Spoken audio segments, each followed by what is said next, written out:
Alright guys, welcome back to another on the video where we're going to be talking about my pull plans for the upcoming content that is going to be dropping to global default. Now, I know that for many of us, it's kind of been like a WTF, like what in the world happened? Why is it that global is all of a sudden changing stuff around? Like, like my pull plans have been ruined. What am I going to do?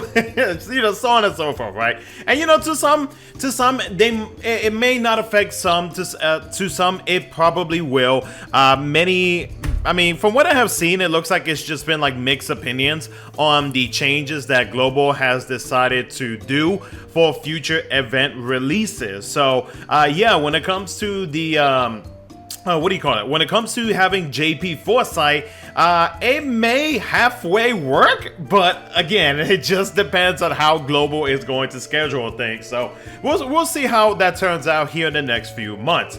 But we're gonna go ahead and talk about the characters that was officially announced for the month of July, and also I'm going to take some guesses as to who could potentially pop up for the intersecting wills, and also for the other 6 warrior quests that we are going to be getting, which I think many of us can probably firmly agree on what I am probably going to say as to who it may be, but there might be some that may think otherwise. But regardless of that, we're still going to go ahead and talk about it and briefly talk about the changes that some of these characters are going to be getting. So let me know down in the comment section below what your pull plans are going to be. Who are you going to be pulling for?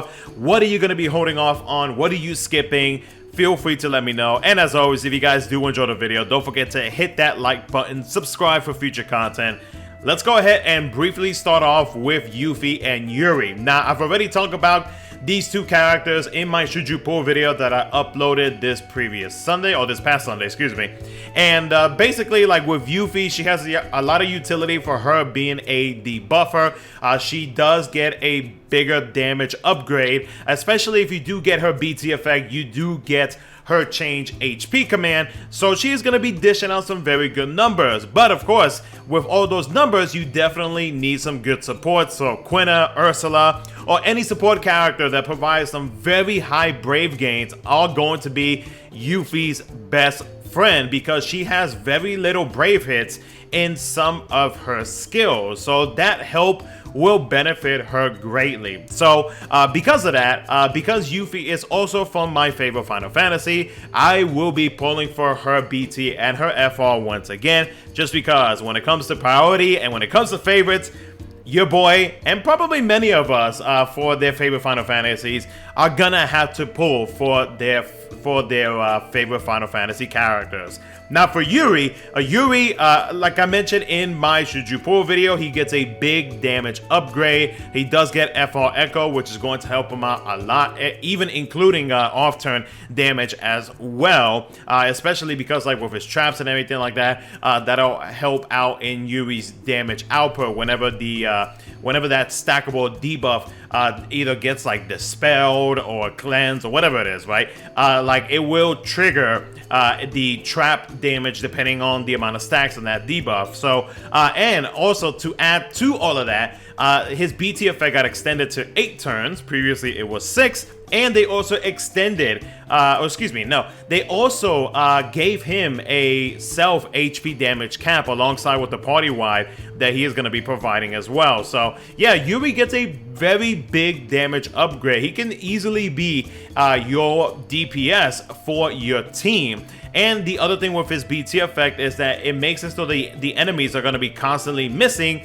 because they are going to be getting affected with a 100% hit rate down. So best believe any debuffs, not happening. Any attacks, not happening. So Yuri's BT effect is a very good BT effect for him being a DPS. So Yuri, if I'm not mistaken, I do have him greened on my global account, but I will be pulling for his FR alongside with pulling for Yuffie's BT and FR, and I will go ahead and fully max him out. just because like I feel like Yuri doesn't really get the credit that he deserves, and hopefully with maybe like a run or two that I upload, people will see that Yuri's actually not that bad of a character. Next up we have Lightning, who's gonna be getting her FR, and Beatrix, who will be receiving her BT weapon. So let's go ahead and take a look at Lightning and the rework that she is about to obtain. So when it comes to her army of 1+, it now deals 12 HP attacks, which is pretty nuts, especially because like with how Lightning works, if she does break the target, then guess what, you're gonna get a back-to-back EX trigger, especially if you have like, let's say like if you are in the Bahamut summon, then yeah, best believe you're gonna be spamming her EX ability like crazy.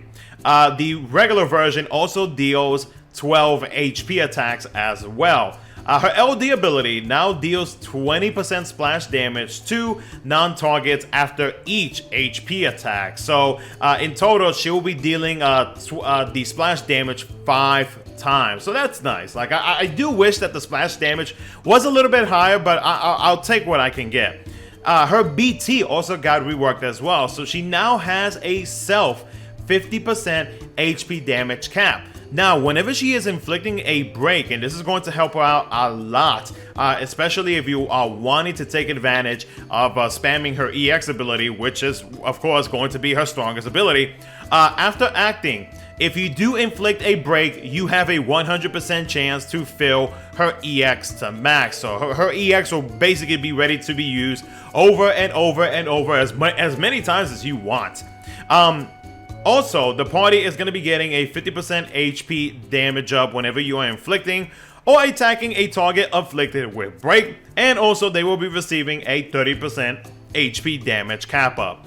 Now, if we take a look at her FR conditions, to what I remember, they are not hard whatsoever. So Firion is her partner, an AoE splits HP attack 4 times. It does grant 2 free ability uses to herself, and it also grants instant turn rate and no turn count for 2 turns. Now, while this is active, it does grant the party with a Thunder Enchant, and whenever you are inflicting or attacking a broken target, the party shall receive a 30% HP damage up and HP damage cap up. When it comes to the conditions, a 45% increase whenever a teammate uses a Thunder ability. Lightning, with her FR being the main force time, you are covered on that. And then a 30% increase whenever a party member inflicts or attacks a target afflicted with break. So some very, very easy conditions to me. So you'll roughly get about a 75 to 80% increase in the HP damage bonus, which is not bad. Like percentage wise, that is not bad whatsoever. So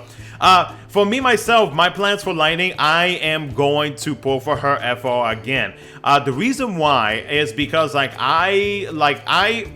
I'm not too terribly picky when it comes to like the playstyle that Lightning is, but the upgrade that she is about to be getting, like you're going to notice that her damage output for her being mostly single target is actually going to be really, really good compared to how it was in the past. And not only that, but like with the ability to be able to constantly spam her EX ability and 12 HP attacks at that, yes, it will consume the force time much faster, but depending on the type of setup that you have, like let's say if you have off-turn damage alongside with Lightning, then best believe that like while she is going to be dealing that single target damage, your off-turners are going to be dealing that AoE damage depending on which off-turners you use, so that way you don't have to be too concerned about the fact if you're going up against 2 enemies that like, oh my god, what am I going to do about the other one when I'm over here shaving the other one's HP at the moment? Like, will I be able to knock these 2 enemies out because of how I am playing Lightning? So because because of that, and because of the fact that later down the line, Global will get a rollover effect with the force time, basically meaning that after your force time ends, you do gain a certain percentage back, and it is based on a whole bunch of things. I'm not gonna get into it because there is a little bit of math attached to that, but like it's going to help out Lightning in the future, and it will continue to make her viable, regardless if you believe me when I say that. But like I feel very confident in saying that like she still continues to be viable till this day. So I do at least for myself, you know, like, so for me myself, I will be pulling for her FR again. I do believe I have a BT, so I will have to green her. I may or may not do an immediate green, but I will be pulling for her FR. Now for Beatrix gets her rework and a BT. So if we take a look at the rework that she's going to be getting, her skill 1 now deals 6 HP attacks with a 30% brave recovery after each HP attack. Her skill 2 now deals 5 HP attacks with a 30% brave recovery in between HP attacks.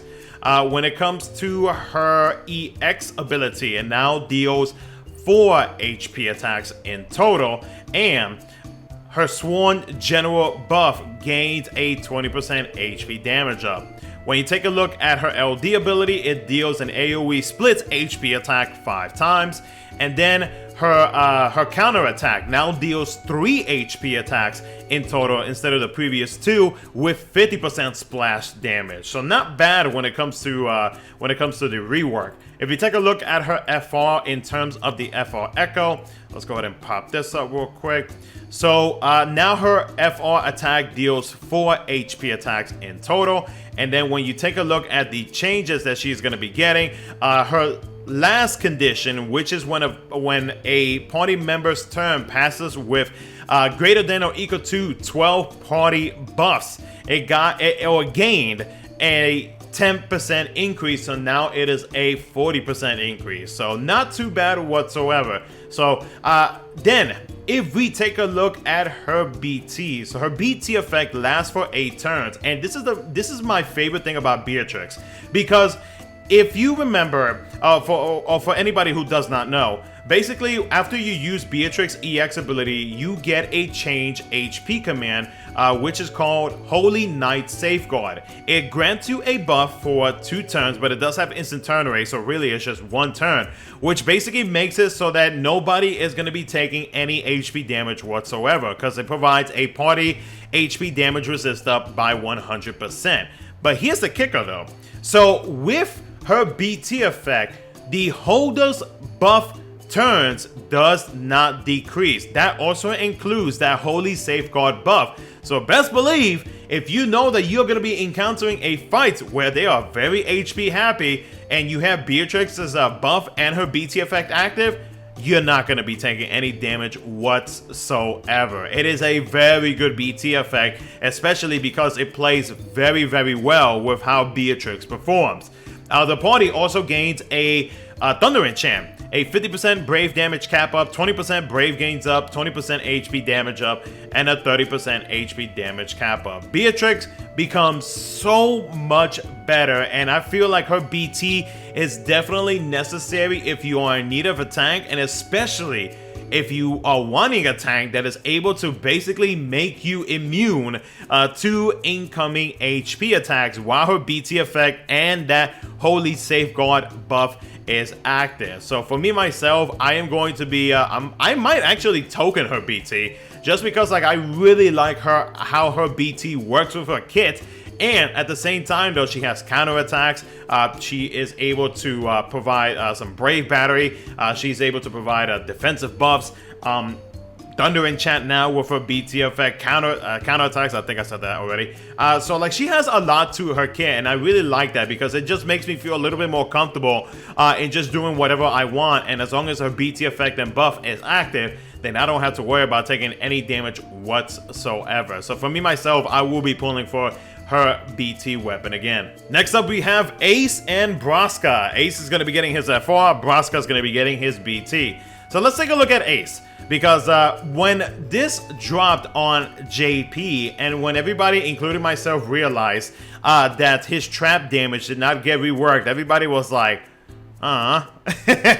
Like, yeah, everybody was like, you know, some was upset. I was just like, well, I mean, it sucks that it didn't gain like an additional HP attack, but you know what? It is what it is. Especially because like with Ace's traps, yeah, it doesn't trigger during the summon, it doesn't trigger during the burst, but while you are outside of those two things, like it is able to basically trigger pretty much the entire time, so long as that trap debuff is active. And that trap debuff lasts for a pretty good while, so like you are getting some pretty good damage output out of those traps, regardless of the fact that it did not gain any HP dumps. But like really the biggest thing, aside from his traps not getting reworked, like the biggest thing that he definitely needed was a rework when it comes to his skills. So his skill 1 now deals 8 HP attacks with 50% splash.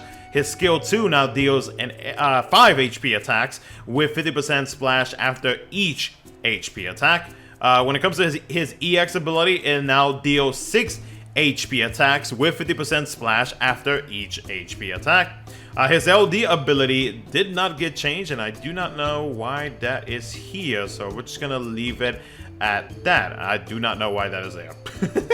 So when it comes to his BT effect, so whenever it is at 3 out of 3 on the stacks, the party gains a 30% HP damage cap up, and whenever that trap whenever the BT effect expires, it does trigger that trap, which now deals 10 HP dumps in total. That is a lot of HP dumps, especially for especially coming from a BT expiration trap. That is a pretty nasty buff, if I do say so myself. When we take a look at his FR, so Setzer is going to be his partner, and AoE splits HP attack 4 times. If by chance you already have his trap active, it does cancel any of those traps, but it does inflict the trap once again on all enemies for 1 turn. So for his FR conditions, a 5% increase whenever using a party member. Whenever a party member uses a magic ability, and this also includes off-turn triggers.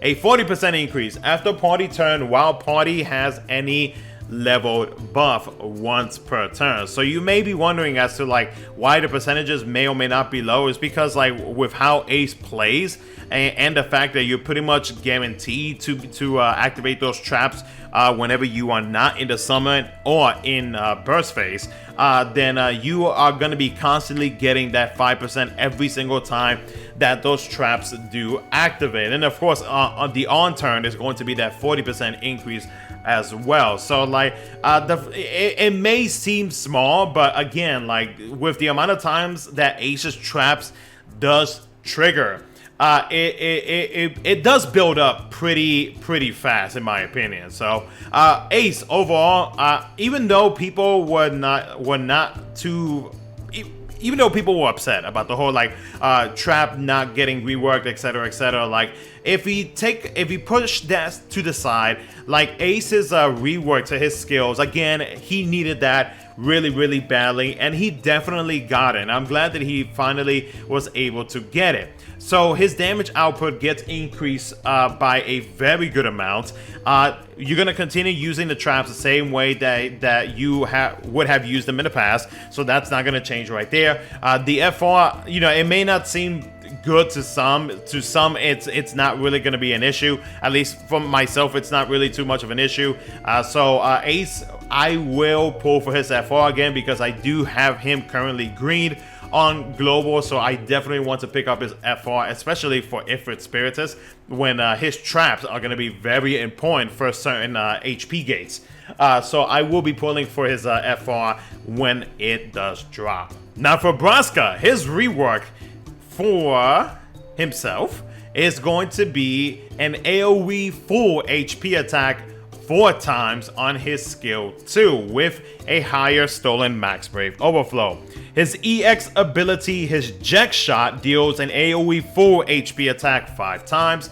His plus version deals 8 HP dumps in total, which is actually not bad when you take a look at the fact that it's actually an AoE attack. Normally when it comes to AoE abilities, it doesn't really get too many HP dumps compared to like single targets where like they just go crazy happy with it. So to actually see that deals 8 HP attacks is actually pretty good.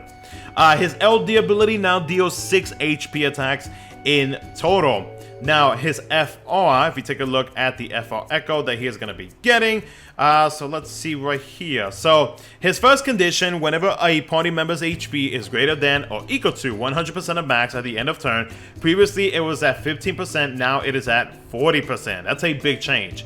And then whenever you are using a fire ability, previously it was 20%, now it is at 30%. Again, a good change. It's not a big change, but it's a good change. So now you can roughly get about 70 to 75% increase in the HP damage bonus. That is a big difference compared to how it was in the past. Now, if we take a look at his BT, the funny part about his BT is the fact that it actually fixes one issue about Braska that I do wish it was not an issue beforehand. So the biggest thing is that he now provides Fire Enchant. Remember, for those who have been playing for a while now, Braska, when he first got dropped, like he was also dropped alongside with Ignis, who is able to provide party-wide Fire Enchant. And many people had to use his LD call ability so that way you are able to enchant everybody with Fire Enchant. But now, funny enough, his BT effect gets the Fire Enchant, like one of like the major fixes that he needed within his kit.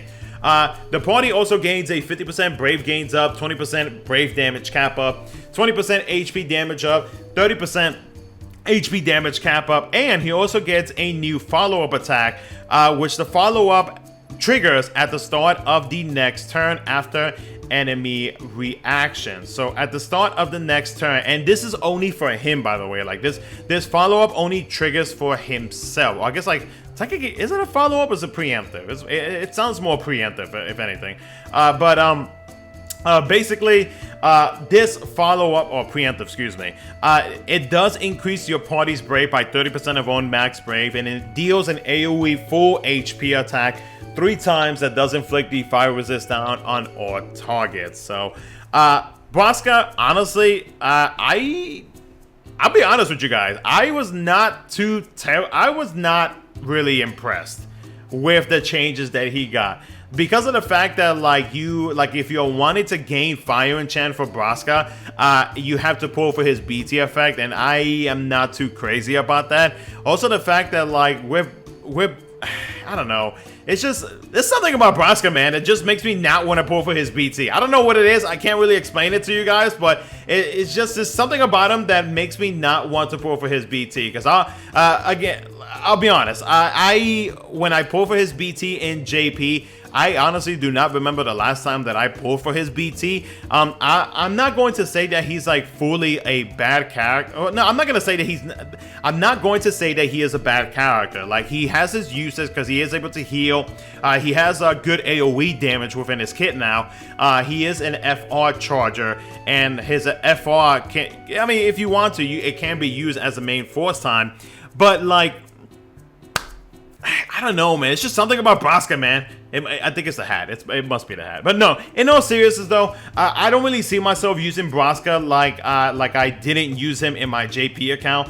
I do wish that his party Fire Enchant was true party Fire Enchant, so that way it would combine with other elements, and I would not have any issues with using characters that have elements already attached to them. I do wish that they would have gone that route instead of just a regular Fire Enchant. But at the same time, though, it does technically fix the little issue that he has, which is the fact that he was never able to provide party-wide Fire Enchant. So I am going to be holding off on Braska this time. I feel like I don't see myself using him unless he gets like some change in the future. I don't really see myself pulling for him this time on my global account. I'm going to hold off on him, and hopefully later down the line, whenever they decide to give him another rework, even though technically he does not need one, but like later down the line, hopefully they'll consider maybe changing up a few things, maybe some of the things that I'm just being a little picky about.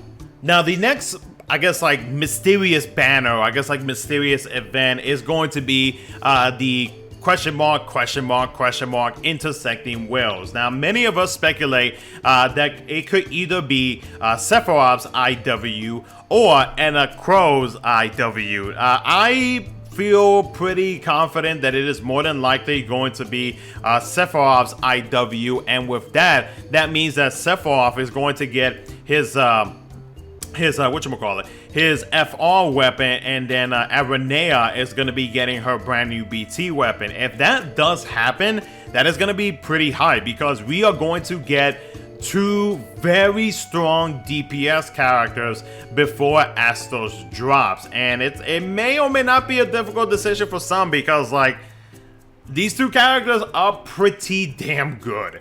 So if you take a look at Sephiroth, and we take a look at the rework that he is going to be getting. So his skill 1 now deals an AoE 4 HP attack 4 times, followed by 3 HP attack afterwards. So 7 in total.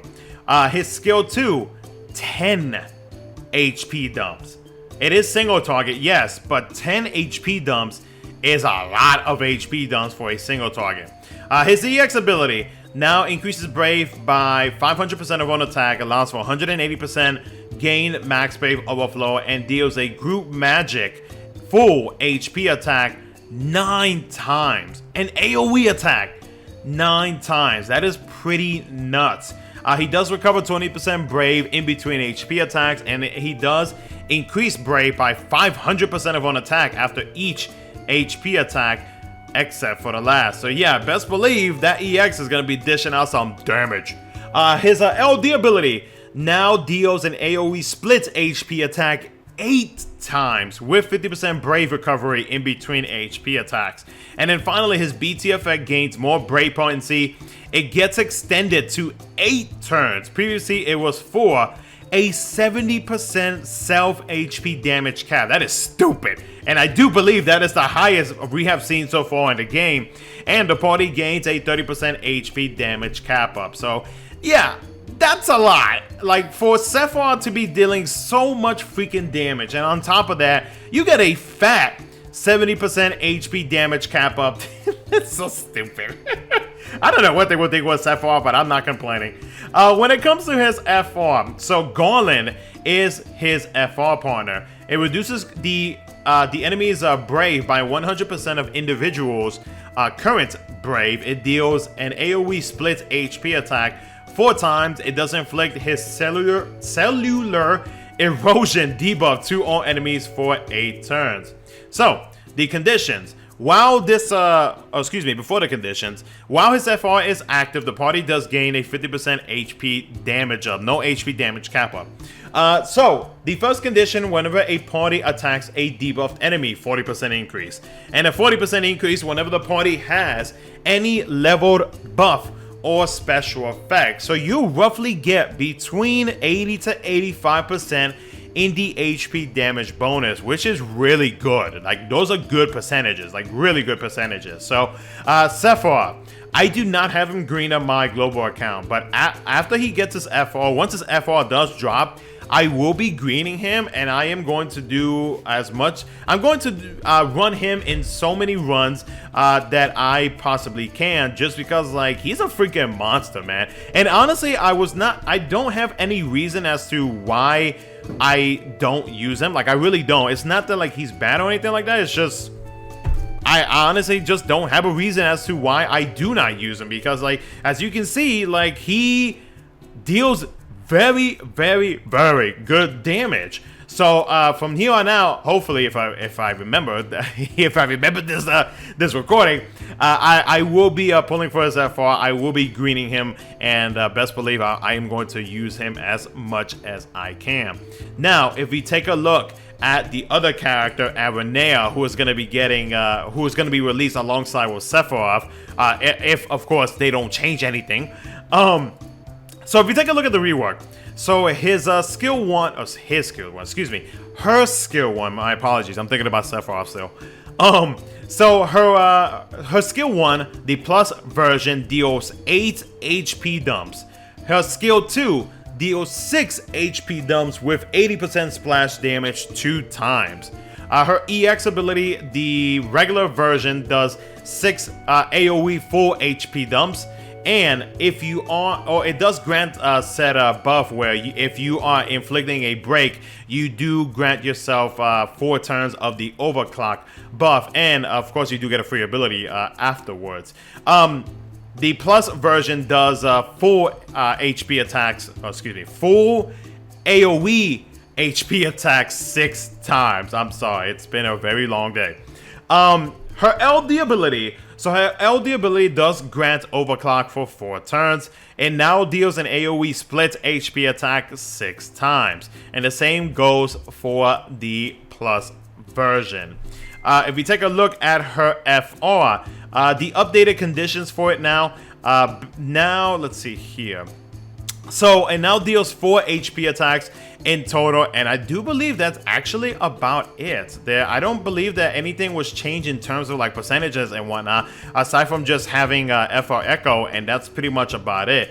So yeah, the percentages and everything pretty much do remain the same. So roughly you'll be able to get about a 70 to 75% increase in the HP damage bonus. Now, the biggest prize is definitely going to be her insane BT effect. So the BT effect now grants her a new follow-up attack, which makes it so that she does kick the enemy into the air. And she deals 7 HP attacks in total while she is in the air. Very, very, like, it's disgusting. And I love it. It does also provide Aranea with a chase damage while she is in the air. So she is going to be dealing a higher damage output while she is attacked, or while she is dealing her air follow-up attack. The party is going to be getting a 50% Brave damage up, Brave damage cap up, 20% HP damage up, and a 30% HP damage cap up. I don't have much to say about Aranea aside from the fact that I will be pulling for her BT. I still use her to this day. She is freaking nuts, and I love it. She is awesome. And the fact that like she got the rework in it, oh my god.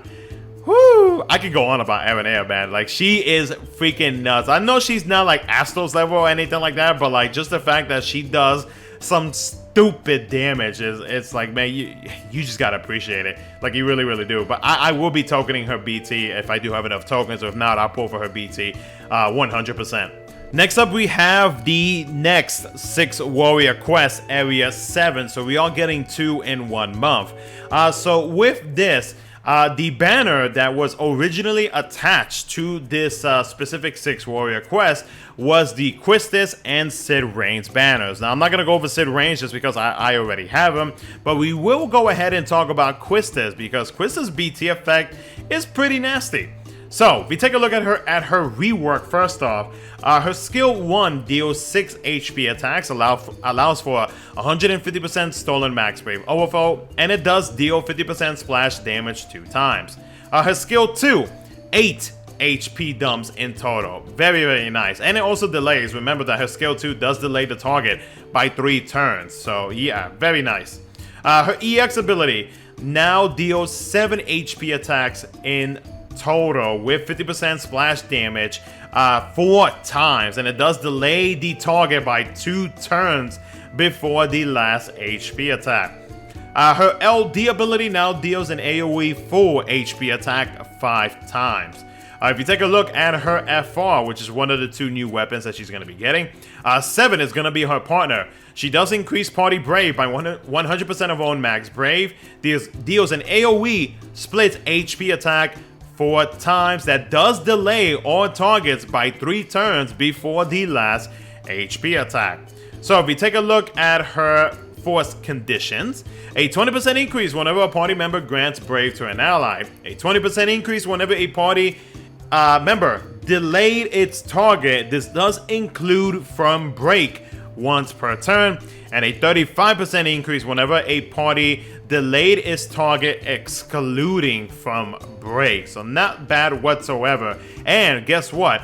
These things right here, even if you are thinking like, oh, I'm gonna have to bring delayers, you don't have to worry about it. You can pretty much bring anybody because of the fact that her BT effect helps you out with them. So her BT effect does delay the enemies by 1 turn before the last HP attack, and it grants 0 levels of her BT effect for 8 turns. So this BT effect, basically like how it works, is that it increases the level by 1 for every consecutive party action. It does reset the level back to 1 on the enemy turn. So if we take a look at 5 out of 5 stacks, right, or 5 out of 5 levels, Quistis gains a self 40% HP damage up and a 50% HP damage cap up. The party, whenever you are attacking, will delay hit targets by 1 turn. And guess what? It's not a regular delay. That's not it. You are going to get the Quistis delay effect, where even if the enemies do not allow themselves to get delayed, guess what? This BT effect has the same mechanic, and it will be active for everybody. So anybody, as long as you are attacking somebody, will delay them regardless of what the enemy has in their kit. So best believe the enemy is not going to get any turns whatsoever. The party gains a 25% brave damage up, HP damage up, brave damage cap up, HP damage cap up, an additional 25% brave damage cap up, and 15% HP damage cap up. So yeah, very nice BT effect, and a really good one to support her FR and to not delay the enemies whatsoever. So Quistis, very strong utility character for what she is about to gain, and the fact that her BT effect not only supports her FR, but at the same time it also makes it so that everybody has her unique delay mechanic. Like, it is a very strong BT effect. If you are not a fan of if you are not a fan of enemies hitting you or getting any type of turns, Quistis is going to be your best friend. She becomes so freaking good. I didn't think that they would actually provide everybody with the special delayed effect that Quistis has within her kit. And the fact that they did it just makes that BT effect so much more desirable for some players. So for me, I know I keep saying that I'm gonna be pulling for this BT and this BT and this, etc., but like, a lot of these characters that are going to be coming up, especially if they're going to be doing crazy scheduling changes, a lot of these characters are really freaking good, and they are really good to have, especially like, let's say if you are working on the yellow crystal color for your weekly crystal quest, then crystals can definitely help you out with that and not letting the enemies get any turns, especially with the amount of HP increases depending on what level you're going to be choosing when you are trying to go for the sparkle points. So yeah, best believe I am going to get the whip teacher. And finally, we do have one of the most broken and hyped up characters in this game, Astos, the DPS monster that still remains a DPS monster till this day in JP. Like, this dude, if you like seeing a lot of numbers, if you love to see high damage output, this is going to be the character that you are wanting to pull. If I do remember correctly, I did place him in my top 10 must pull for global players because like, he is able to dish out some stupid damage. So basically, to give a short rundown on how his kit works, basically his kit is going to be based on his overhead. The overhead value is depending on the amount of brave that Astos deals. So normally for me myself, whenever I use Astos, the first thing that I want to do is use his LD ability, because his skill 1, his skill 2, his EX ability do not deal any Brave hits, it's only going to be his LD, his FR, and his BT. That's about it. But you want to start off with using his LD ability so that way you are able to store up that amount of Brave based on the Brave damage dealt, and that damage, the value is capped at max Brave. But one thing that you do have to make sure is to not let Astos get broken, because that value does get reduced by half. So because of that, and how he is going to be playing, you want to make sure that you get that done first before you start doing anything else. Because like when you take a look at the amount of HP dumps that his skill has, his skill 1 is single target and it deals 10 HP attacks. His skill 2 deals 5 HP attacks, and it's AoE. His ZX ability deals 9 HP attacks, and it does it does a single target damage, but it also does a splash damage as well to non-targets, so to anybody else, and it doesn't consume any Brave. His FR, the conditions, they are easy to meet. Kefka is going to be his FR partner. So when it comes to the conditions, a 30% increase whenever a teammate uses a magic ability, and a 40% increase whenever a party member is buffed with a special effect, which I do believe is going to be his overhead.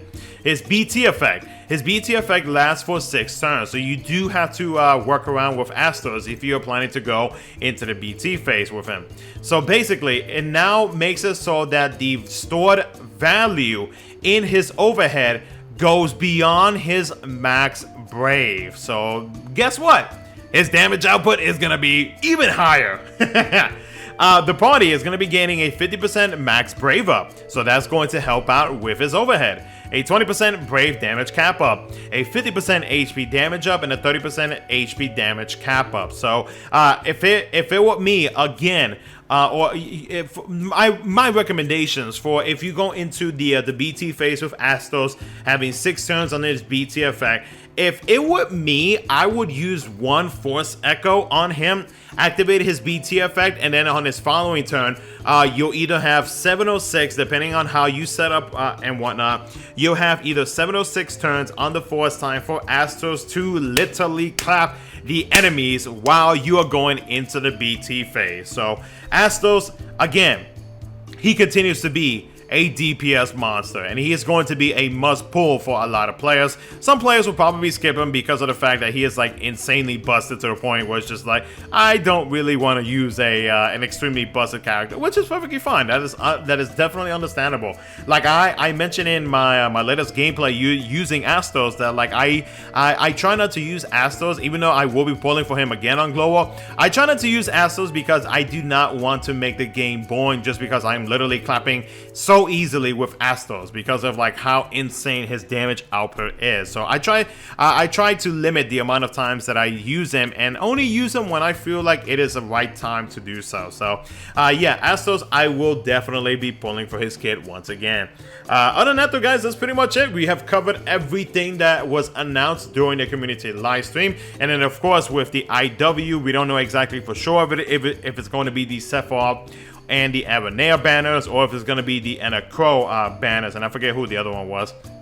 And then for the Area 7, more than likely it is probably going to be Quistis who's going to be featured on that. So, but yeah, let me know what you guys think. Let me know your thoughts and opinions. Let me know who you're going to be pulling for and whatnot. Thank you so much for watching. I'll catch you guys in the next one.